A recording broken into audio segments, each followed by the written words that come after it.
Assalamu alaikum warahmatullahi wabarakatuh. நான் சுமையா மருசக். ஒபேசிட்டின்னா என்ன? எங்களோட உடம்புல ஓவர் வெயிட் ஆகிறது தான் நாங்கள் ஒபேசிட்டின்னு சொல்றது. அப்ப எங்களோட உடம்புக்கு ஒவ்வொரு அளவு இருக்குது, அந்த அளவை கணிக்கிறது தான் பிஎம்ஐன்னு சொல்றேன். அந்த பிஎம்ஐக்கு அதிகமாக ஈக்கிறது தான் நாங்கள் ஒபேசிட்டின்னு சொல்லுவாங்க. அப்ப இந்த ஒபேசிட்டி எங்களோட உடம்புல ஓவர் வெயிட் ஆகிக்கிறது, ஓவர கொழுப்பு உண்டாகிறதுனால எங்களுக்கு இந்த ஒபேசிட்டி உருவாகுது. அப்ப இந்த ஒபேசிட்டி எங்களோட உடம்புல எப்படி உருவாகுதோ அதே மாதிரி தான் பல நோய்கள் வாரத்துக்கான காரணியா இந்த ஒபேசிட்டி இருக்குது. ஒரு ஓவர் வெயிட் ஆகிக்கிற ஒரு உடம்புக்கு விளங்கும் எப்படின்னா, டயர்ட் ஆயிப்பாங்க, கொஞ்சம் தூரம் நடக்கலாம், கொஞ்சம் வேலைகள் செய்யலாம், அப்படி நிறைய நோய்கள், டயபெட்டிக் போன்ற நோய்கள் வாரத்துக்கான காரணியா இந்த ஒபேசிட்டி உருவாகுது. அப்ப இந்த ஒபேசிட்டி எங்களோட உடம்புக்கு எப்படி உருவாகுதோ அதே மாதிரி தான் இந்த மைண்ட் ஒபேசிட்டி வந்து எங்களோட மைண்டுக்கு உருவாகுது. அப்போ இந்த ஒபேசிட்டி எப்படி எங்களோட உடம்புக்கு உருவாகுதுண்டா, நாங்கள் சாப்பிட்ற அளவுக்கு நாங்கள் உழைக்காதனால எங்களுக்கு இந்த ஒபேசிட்டி உருவாகுது. நாங்கள் எந்த அளவுக்கு சாப்பிட்றோமோ அந்த அளவுக்கு உழைக்காதனால எங்களுக்கு இந்த ஒபேசிட்டி உருவாகுது. இந்த எங்களோட மைண்டுக்கு ஒபேசிட்டி எப்படி வருதுண்டா, தேவையில்லாத எண்ணங்கள், இந்த மெசேஜஸ், இன்ஃபர்மேஷன் எல்லாம் நாங்கள் தலையில் வச்சு திணிச்சு கொண்டு ஈக்கிறதுனால எங்களுக்கு அதுக்கு போதிய அளவு எக்ஸசைஸ் இல்லை. எதை நாங்கள் டிலீட் பண்ணணும், எதை நாங்கள் வச்சுக்கொள்ளணும், எதை நாங்கள் திங்க் பண்ணணும், எதை நாங்கள் திங்க் பண்ணப்படாது, அதை சரியான பேலன்ஸ் இல்லாதனால எங்களுக்கு இந்த ஒபேசிட்டி உருவாகுது. அப்ப இந்த உடம்பும் மனசும் ஒரு சிஸ்டத்துல ரெண்டு பகுதின்னு சொல்றாங்க. இதை யாராலையுமே பிரிக்கலாம். என்னண்டா, சில பேர் சொல்றது நீங்க கேள்விப்பட்டிருப்பீங்க, எப்படின்னா உடம்பு நல்லா இருக்குது ஆனா மனசு தான் சரியே இல்லை. சில பேர் சொல்லுவாங்க மனசு நல்லா இருக்குது ஆனா உடம்பு தான் சரியே இல்லைன்னு. என்னண்டா, உடம்பு சரியில்லாம போனா மனசுக்கும் சரியில்லாம போகும். ஏன்னா இது ரெண்டையும் பிரிக்கலாம், இது ரெண்டுக்கும் ஒரு டீப் கனெக்ஷன் இருக்குது. அப்ப மனசையும் உடம்பையும் சரியான பேலன்சிங் இல்லாம நாங்க ஈக்கிறது, பேலன்சிங்கோட நாங்க வாழ போக்கல எங்களோட வாழ்க்கை அவ்வளோ அழகா ஈக்கும். அப்ப நாங்க டெய்லி லைஃப்ல பிசிக்கல் ஹெல்த்துக்கு முக்கியத்துவம் கொடுக்க போக்கல எங்களோட மனசு ஆரோக்கியமாகவும் சுத்தமாகவும் ஈக்கும். அப்ப இப்ப இருக்கிற காலகட்டத்துல அதிகமா மெமரி லாஸ் வாரத்துக்கு காரணமா ஈக்குது, மறதி கூட ஈக்குது. பெரியவர்கள்ல இருந்து சிறியவர்கள் வரைக்கும் மெமரி லாஸ் ஈக்கிறதுக்கு காரணமா ஈக்கிறேன்னு சயின்டிஸ்ட் சொல்றாங்க. இது எதனால வருதுண்டா, தேவையில்லாத எண்ணங்களை நாங்க தலையில வச்சு கொண்டு இருக்கிறதுனால தேவையான விஷயங்களை நாங்க மறந்து போறோம். அதனால எங்களுக்கு இந்த ஒபேசிட்டி வருது. அப்ப நாங்க இந்த ஒபேசிட்டி எங்களோட உடம்புக்கு வரப்போக்கல நாங்க டயட் மூலமா நாங்க இதை கண்ட்ரோல் பண்றோம். அதே மாதிரி தான் எங்களோட மைண்டுக்கு எப்படி ஒபேசிட்டி வருதுண்டா, நாங்க சைக்காலஜிஸ்ட் டாக்டர் ஒருத்தக்கிட்ட நாங்க போறோம். அப்ப அவங்க போக்கல அவங்க ட்ரீட்மெண்ட் எங்களுக்கு தருவாங்க, நிறைய விஷயங்கள் சொல்லி தருவாங்க. மைண்டை காமா வச்சுக்கோங்க, ரிலாக்ஸா வச்சுக்கோங்க, தியானம் பண்ணுங்க, மூச்சு பயிற்சி செய்யுங்க, இப்படி நிறைய விஷயங்கள் எங்களுக்கு சொல்லி தருவாங்க.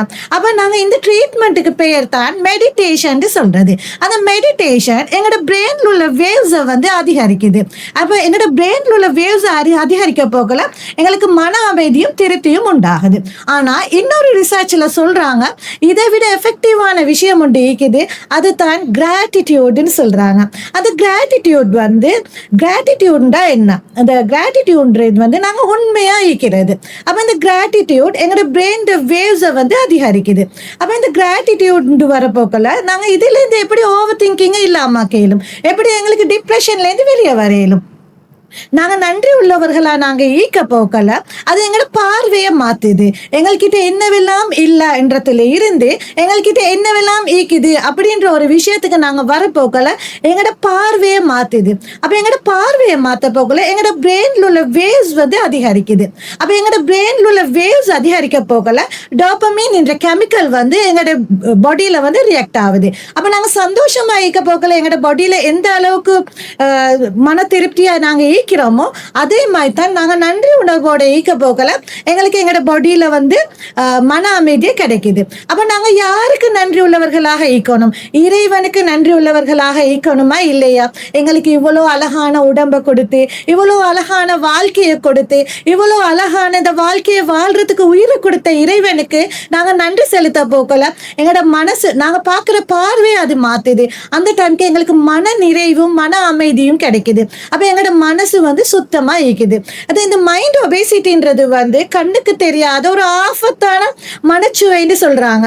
அப்ப நாங்க தேவையில்லாத எண்ணங்களை நாங்க குறைச்சு கொண்டாலே போதும், எங்களுக்கு ஆரோக்கியமான அர்த்தமுள்ள வாழ்க்கையை உருவாக்கிலும். எண்ணங்களை போலயே எங்களோட வாழ்க்கை அமையும். அறிவு தேடுறதன் மூலமா எங்களுக்கு நிம்மதியான அறிவை பெற்றுக்கொள்ளும். அதே மாதிரி பொறுமை அழிக்கிறதன் மூலமா, அடுத்தாக்களுக்கு நாங்க ஹெல்ப் பண்றது மூலமா, பிரார்த்தனை மூலமா, சின்ன சின்ன விஷயங்களுக்கு நன்றி செலுத்துறது மூலமா இந்த நன்றி உணர்வு வந்து ஒரு இயற்கையான மன சிகிச்சையாக செயல்படுது. அதனால நாங்க எங்களோட மன நிம்மதி வந்து ஆரோக்கியமான அர்த்தமுள்ள வாழ்க்கையை எங்களுக்கு உருவாக்கும். ஒரு குட்டி கதை, அதை சொல்லிட்டு நான் விடை பெறுகிறேன். கிராட்டிடியூட் ஜார் உங்களோட வீட்டுல இருக்குதா?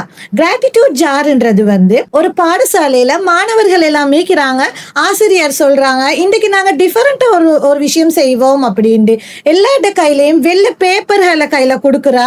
அப்ப மாணவர்கள் எல்லாம் யோசிக்கிறாங்க, என்னத்துக்கு இவங்க இதை தந்திக்கிறாங்கன்னு. அப்ப மேம் சொல்றா, இன்றைக்கு நீங்க யாருக்கு தேங்க் பண்ணணுமோ நீங்க அவங்கள நீங்க வரைங்க, எழுதுங்க, உங்களுக்கு விருப்பமான ஸ்டைல்ல செய்யுங்க. அது உயிருள்ள விஷயமா கேளும், உயிரற்ற விஷயமாவும் கேளும் அப்படின்னு அவ சொல்றா. அப்ப சரின்ட்டு மாணவர்கள் எல்லாம் வரைகிறாங்க. அதுல முதல்ல ஒரு மாணவி வாரா, அவ ஒரு மரத்தை வரைஞ்சிக்கிறா. மேம், எனக்கு ஆக்சிஜன் தரது இது, நான் சுவாசிக்கிறேன், அதனால நான் அதுக்கு நன்றி செலுத்துறேன் மேம் அப்படின்னு சொல்றாங்க. ரெண்டாவதா ஒரு மாணவன் வாரான், அவனுடைய தாய் தந்தைகள் வரைஞ்சிக்கிறான். மேம், அவங்களால தான் நான் இந்த உலகத்துக்கே வந்தேன், அதனால நான் அவங்களுக்கு நன்றி செலுத்துறேன் மேம் அப்படின்னு சொல்றாங்க.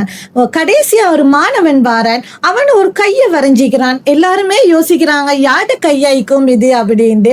அப்ப மேம், இது உங்களோட கை தான், நான் விழுந்த டைம் என்ன தூக்கி விட்டது நீங்க தான், எனக்கு எழுதியல டைம் உங்களோட கையை பிடிச்சி எனக்கு எழுத வச்சது நீங்க தான், நான் அழுத டைம் என கண்ணீரை தொடச்சது நீங்க தான் மேம், அதனால நான் உங்களுக்கு நன்றி செலுத்துறேன் மேம் அப்படின்னு அந்த பையன் சொல்றானா.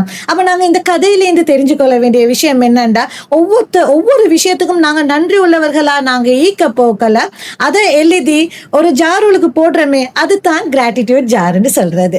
அப்ப நாங்க டெய்லி லைஃப்ல இப்படி கிரேட்ஃபுல்லா யோசிச்சு நாங்க எழுத ஆரம்பிக்க போக்கல, எங்களோட வாழ்க்கையில எவ்வளவு விஷயங்கள் எங்களுக்கு ஈக்கின்றத நாங்க ஏத்துக்கொண்டாலே போதும், எங்களோட லைஃப்ல நடக்கிற குட்டி குட்டி விஷயங்களை கூட நாங்க ஏத்துக்கொள்வோம். நீங்க டெய்லி லைஃப்ல இப்படி எழுத ஆரம்பிச்சா உங்களுக்கு மாற்றம் வரும். அந்த டைம்க்கு நீங்க யோசிச்சு பாருங்க, எடுத்து கவுண்ட் பண்ணி பாருங்க, உங்களோட வாழ்க்கையில எப்படி என்னவெல்லாம் ஈக்கின்றத நீங்க விளங்கிக் கொள்வீங்க. யோசிச்சு பாருங்க. ஜஸாக்கல்லாஹ் ஹைர்.